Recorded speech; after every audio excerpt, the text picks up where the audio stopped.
This is the North Carolina Fusion Podcast. Brought to you by Wake Forest Baptist Health. Thank you for joining us on the North Carolina Fusion Podcast. My name is Scott Wollaston, and I serve as the Executive Director for the North Carolina Fusion. Today I will be speaking with John Pardini, Director of our Level 1 girls programs, including ECNL and Elite, and coach of our U23 women's team. I hope you enjoy our time with John Pardini. Welcome to the North Carolina Fusion Podcast. Today I have John Pardini joining me. John is the director of our Level 1 girls program, including ECNL and Elite programs. John's also our U23 women's head coach and an all-around great guy. So John, thanks so much for joining us today. So just to get started, we'd love to give you an opportunity to tell our membership, who is John Pardini? Tell us about your background, where you've come from, college, coaching, soccer career, family, all those things. Sure. So I'm from New York originally. Went to school at Fordham University. I grew up playing soccer on Long Island. Played for Alderson Clash, which was under the kind of little Red Bull Academy thing. So played in a couple of national youth finals, which was really cool. Mm-hmm. Missed a PK and won. Just to this day, I still remember it post. And then went on to, was fortunate enough to get a scholarship to play at Fordham. Went there, did my undergrad there, did my master's degree in teaching and education. And then the first year out when I was trying to play and kind of what would be considered a U23 program, tore my ACL and then had this weird epiphany to move and uproot and come to North Carolina and teach for a couple of years. Taught at Western Alamance High School for 4 years and coached varsity, boys soccer.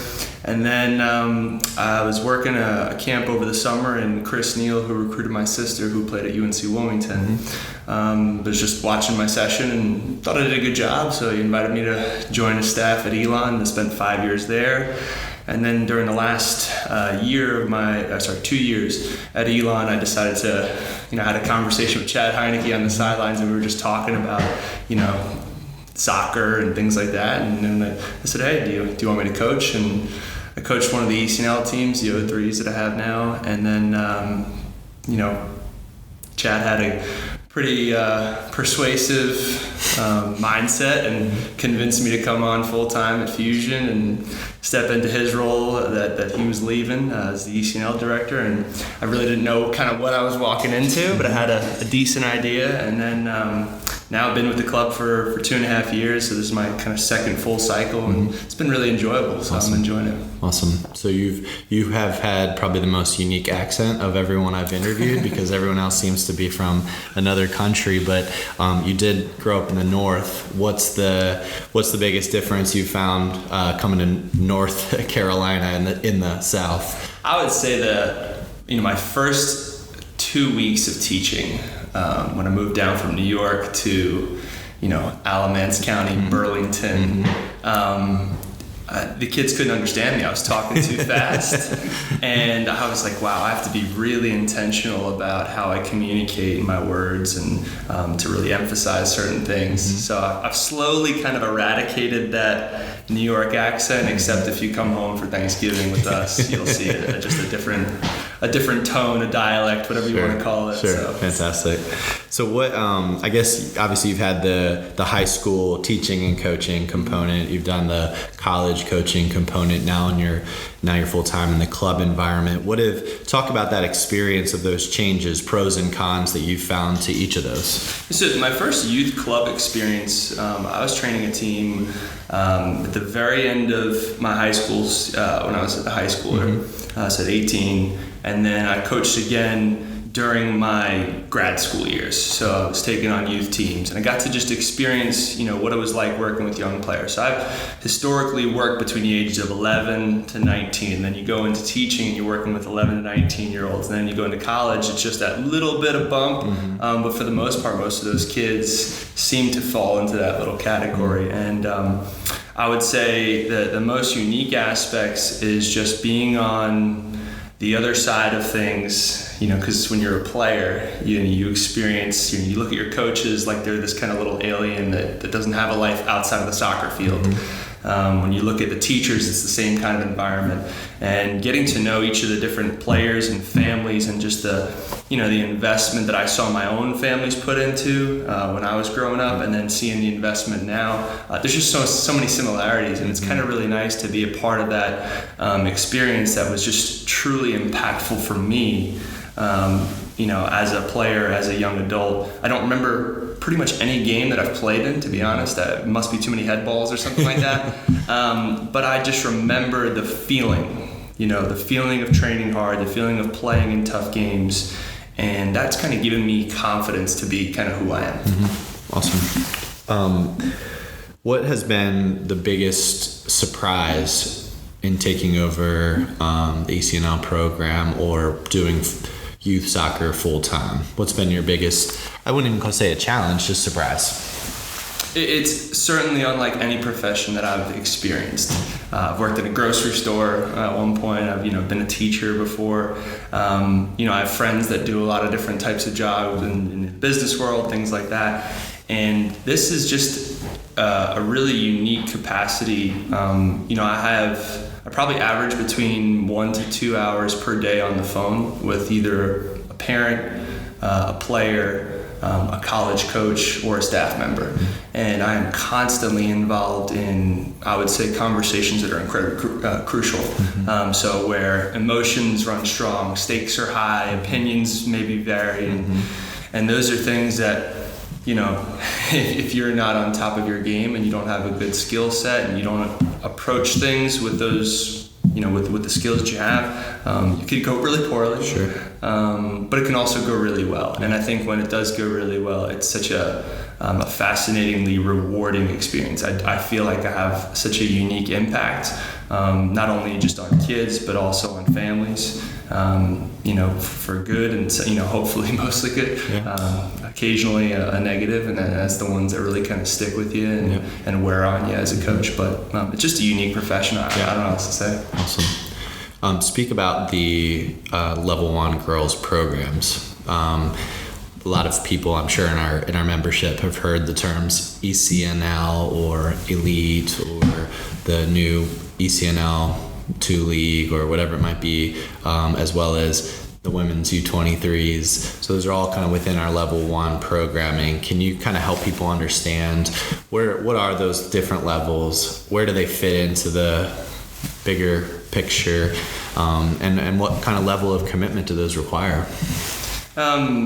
I would say I'll start from the reverse and go forward. So the commitment level is a lot. In this country, if you want to be a big time player, it's harder now than I think it ever has been before. Especially when a lot of the times the carrot on the end of the stick is I want to play in college or something like that. Well, the reality is that these college programs now have access to just a much larger player base than ever before, and it's not just the American-born player. Mm-hmm.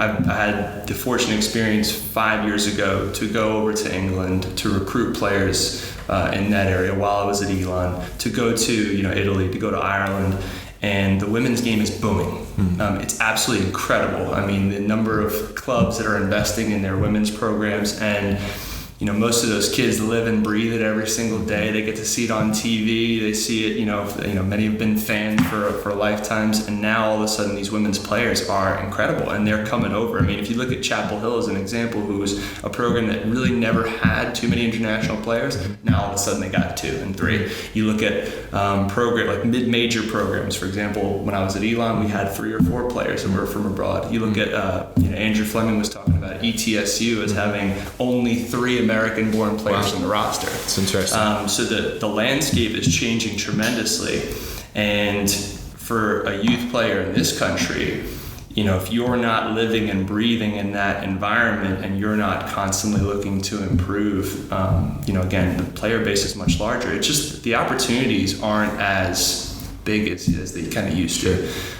So that's one of the unique challenges of what we deal with in terms of the carrot, the college, whatever you want to call it. I'd like to think that it's much more than that, the experience. Mm-hmm. Our ECNL and elite programs, I mean, the nice part is that our families are willing to invest the time and effort. Like, they always say that one of the big things they say, hey, we spend a lot of money to do this, and I don't know what people pay. I don't want to know. I don't want any part of that. However, I know it's a significant investment because I looked at my own family and what we invested in. Our family vacations were soccer tournaments. Sure. Same here. When my brother's like, hey, how come we can't go to Disney World? And my dad would be like, we did go to Disney World. You remember? We played 4 games on Saturday, Sunday, and That's right. whatever. We didn't go on any rides, That's but right. that was the thing. And you're always having to sacrifice and look at things. I think some of the misconceptions are that it's only soccer. We've been pretty open-minded. We have multiple players that play different sports and try different things, and we don't want it to ever be all-consuming. But at the same time, we also want to be able to provide the kind of essential feedback for a player to go, okay, here are some things that you really need to improve on, and here is where you'll need to go and to do that. And I've just seen players that have gone from 11 to 15 to 19, do the right way, have a lot of success. And then I've also seen the other players that they try and do the right things, but maybe that little extra is just something they're not willing to kind of commit to. So it's a tough dynamic balancing the expectations from each player within your own program and within your own teams. But I would say for the ECNL, what it looks like, the elite team, what it looks like is kids that want to compete, want to do the right things, are really kind of committed to being, a soccer player, even if it's for a short period of time or whatever, but they're really invested in what their programming is. And talk about the under 23s and what is that? Why should our families want to support that? Talk about this past summer being your first year at the True Helm, yes, and how that went. Yeah, 23s is really unique. It's as close as we can get to a pro team, within the club realm. I mean, we had college players that are returning from their, kind of year-round season, and they want to do something in the summer. We have some of our top youth players playing within those teams, and then we also have some people that have exited college and are 28, 29, 30 that are still kicking and still want to play. I got an email yesterday from a 32-year-old who's been playing in the league for 10 years and is like, hey, I want to play. You guys did well last year. So that's neat. That's an interesting dynamic. So what we do is we have basically a pool of about 30 to 40 players, and before the 2 days before each game, we let the roster of 18 know who's going to be in the lineup, and they go and play the games. And if you do well, you keep playing. If you don't, new player comes in. But the nice part about this past year is we had, I think it was 7 players from our youth program playing in meaningful games and contributing. That's great. Madison Howard, I think, was voted one of the top defensive players in the league. I know Sarah Witterich and Madison Henry played a ton of minutes, scored a bunch of goals. Kara Mills got in when she could. Sophie Faircloth was a big part of things. Tatum Neff from our elite team had an excellent year. It was my first time getting to coach Tatum. She was just such a competitive and tough kid. And then this past season we also had Isabel Cox played for us, which was a really cool experience. And she and I were just texting the other day, and she's just stoked about the summer. She can come back and play for us and things like that. And I'm sure there's other youth players that I maybe missed in there, but it's basically the collection of college, youth, and some older players. It's just a cool environment. And what? And so you'd recommend our families come out and watch games. How can they do that? When do they do that? Yeah, so the games take place between the months of basically May and June. So we'll play, I think it's like 10 games. So we'll play 10 games, 5 of them are home at Bryant Park.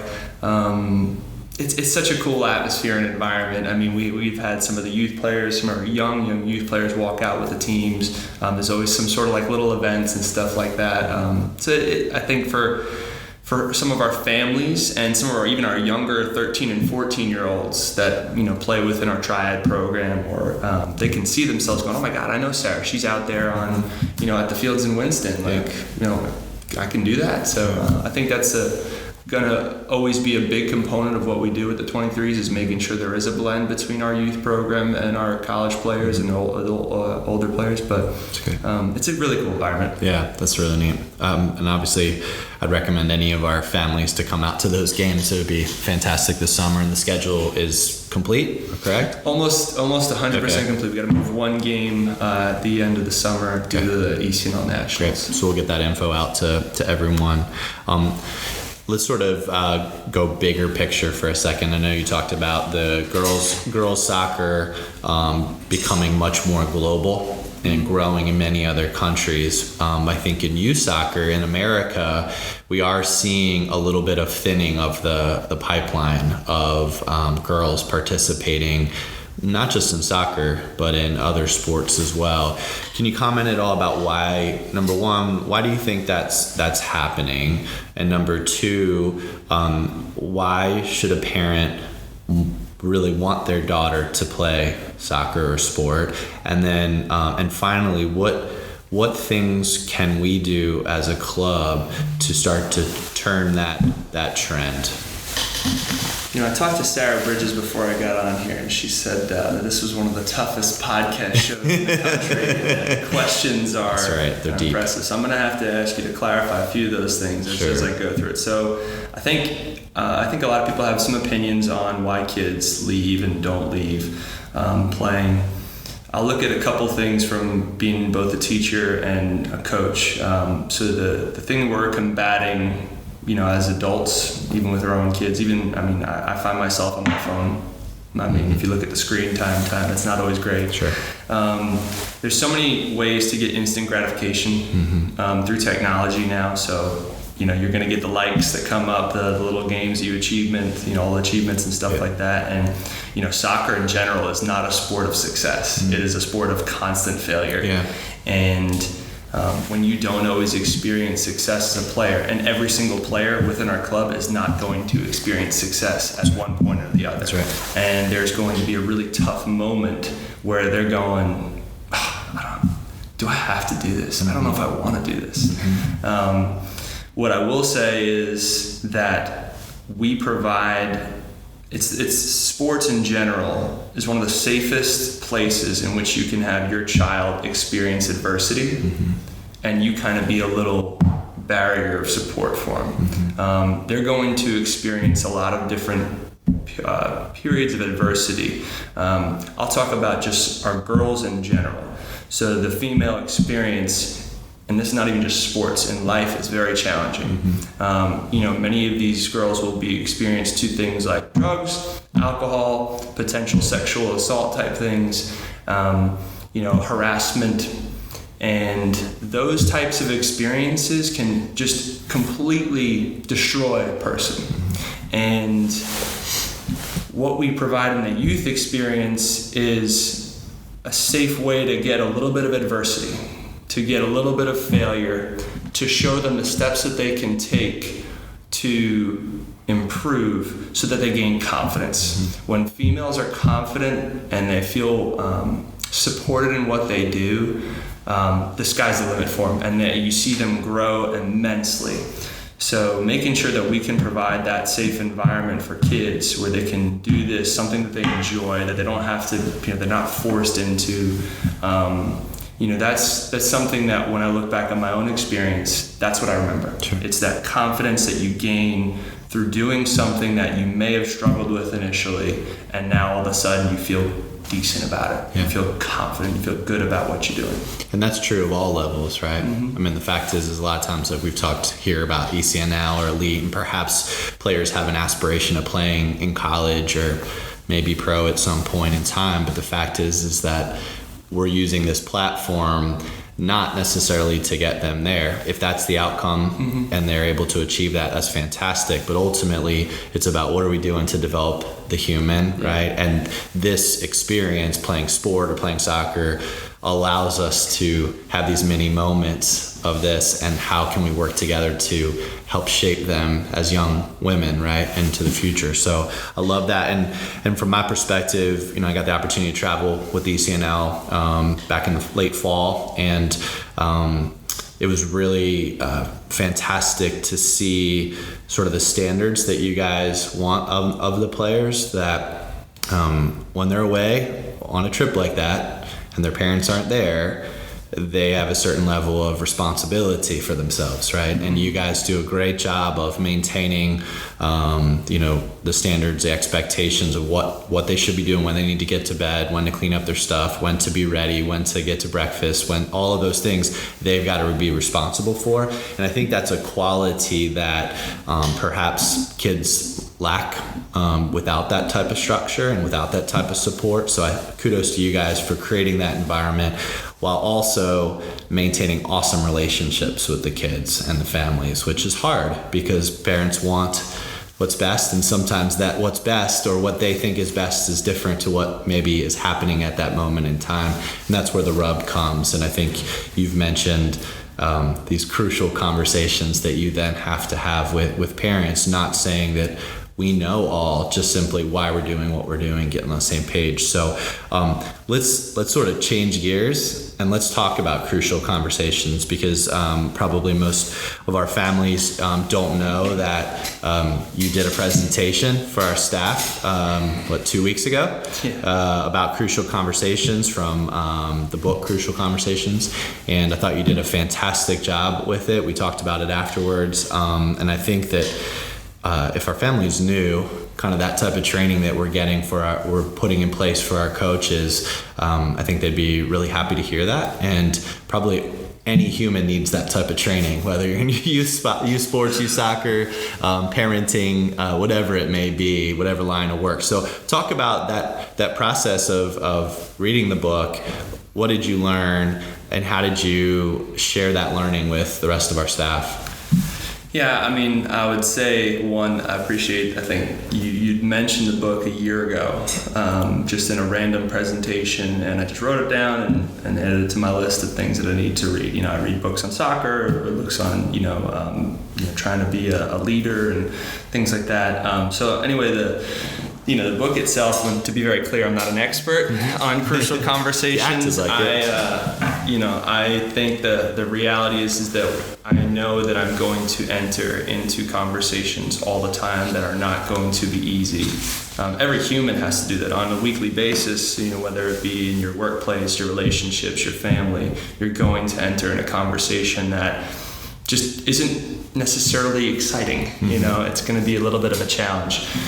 So, when I read the book, I realized that I've been having a lot of conversations and maybe not having them go well, or I've been avoiding a conversation because I know it's going to be a tough one. And I think what the book is really references, and it's just a collection of stories, a collection of insights from a group of people that studied who other people think are effective communicators. And so the book kind of goes into different skills that you can adopt to understand when you're actually having a dialogue with somebody or when you are both just talking at one another.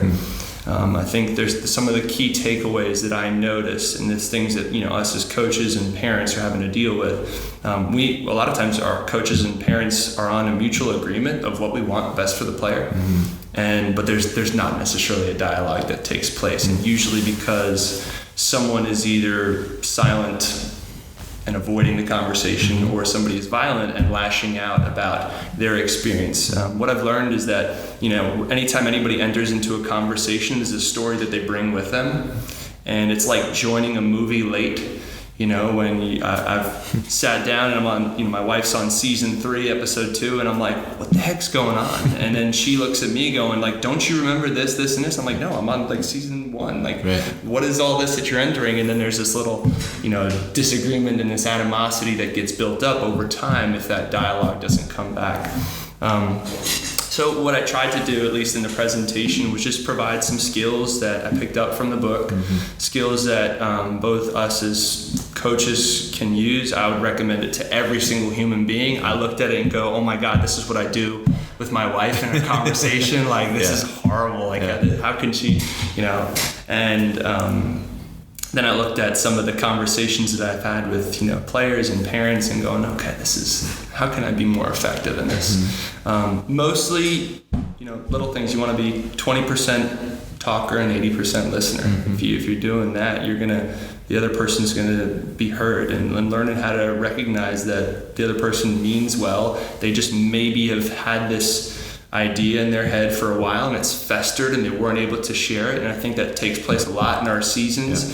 There is a general fear from families about being able to talk to their coach because they don't want their kid to get punished. So they'll go through August, September, October, November, and then finally they're like, forget it, the season's done, like I'm just gonna boom. And then they hit the coaches and the coaches go, whoa, like where did all this come from? And then they get that animosity, like, well, that's just this person, how they are, they're always like this, and then there's no dialogue. Right.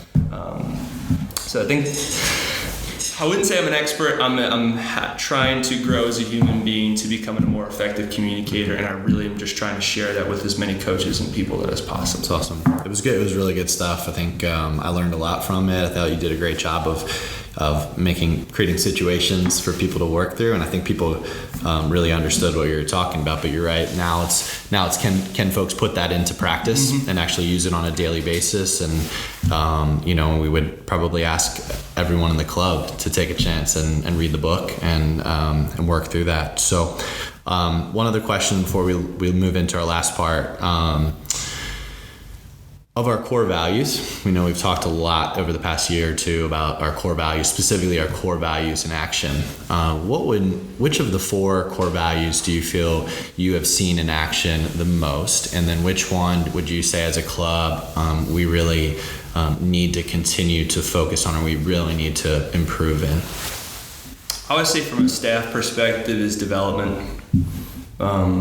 The amount of continuing education, this is not just coaching courses and things like that, but the amount of continuing education that I've seen people invest in. So for example, this coming Monday, I'll be taking part in a 2-day course on racial equity, looking at collective impact models and how that expands across the entire community of Greensboro, Winston, Kernersville, High Point. So that type of stuff is tremendous. I think Leah's doing an incredible job in terms of the community development. I mean, the spare time event that we had the other night was so much fun. I'm so glad I got to go and be a part of that.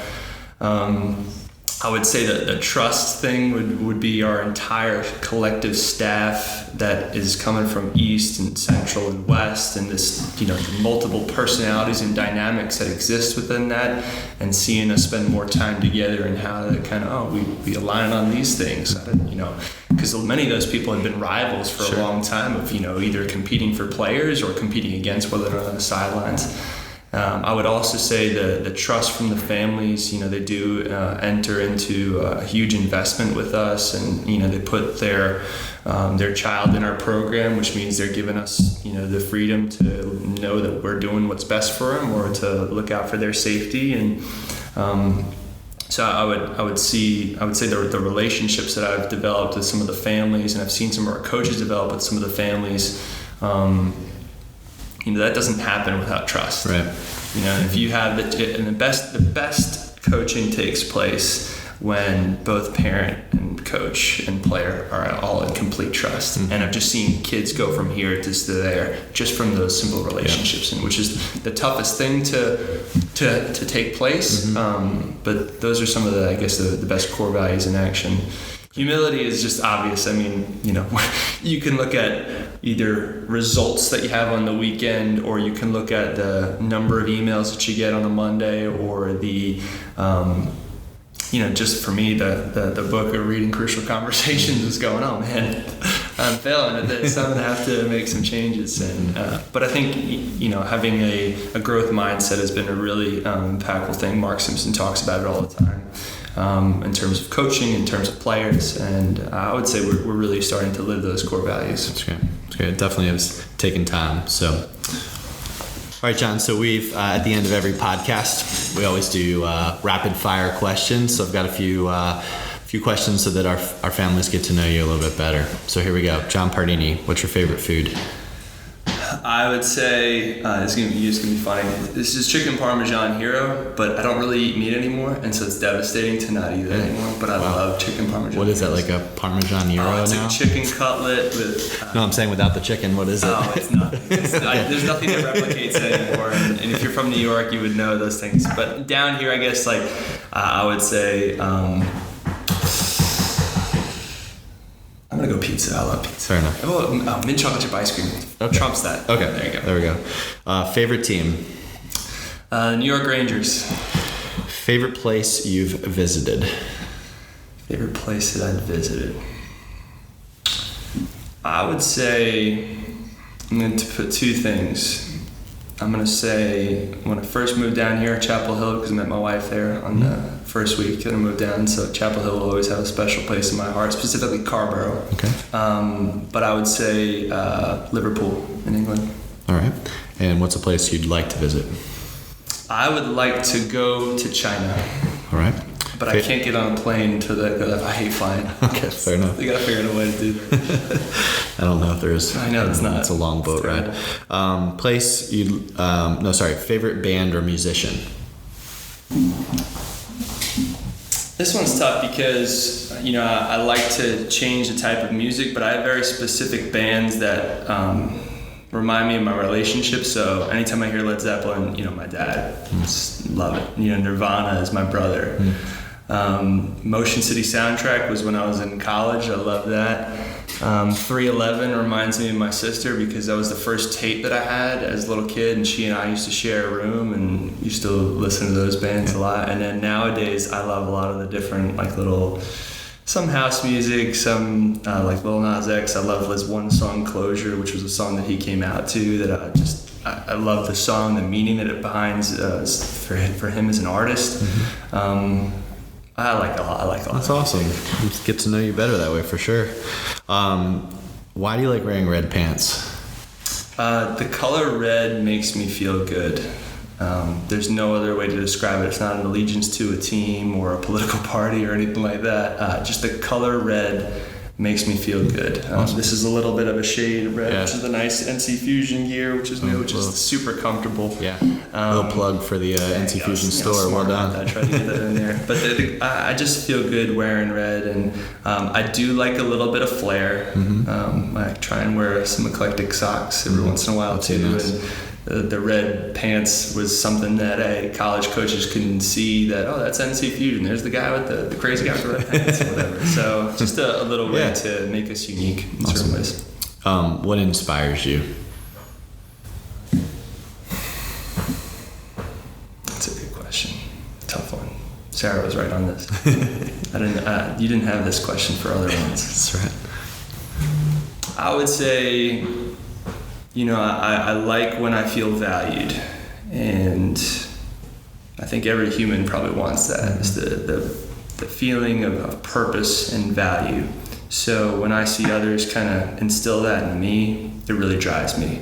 I mean, I've had to be on top of my game when it comes to some of our teams because, the expectation, the demand that they want is awesome. And so, when it comes to designing a session, putting together programming, looking towards the future, like 2 years from now, what's this kid gonna need?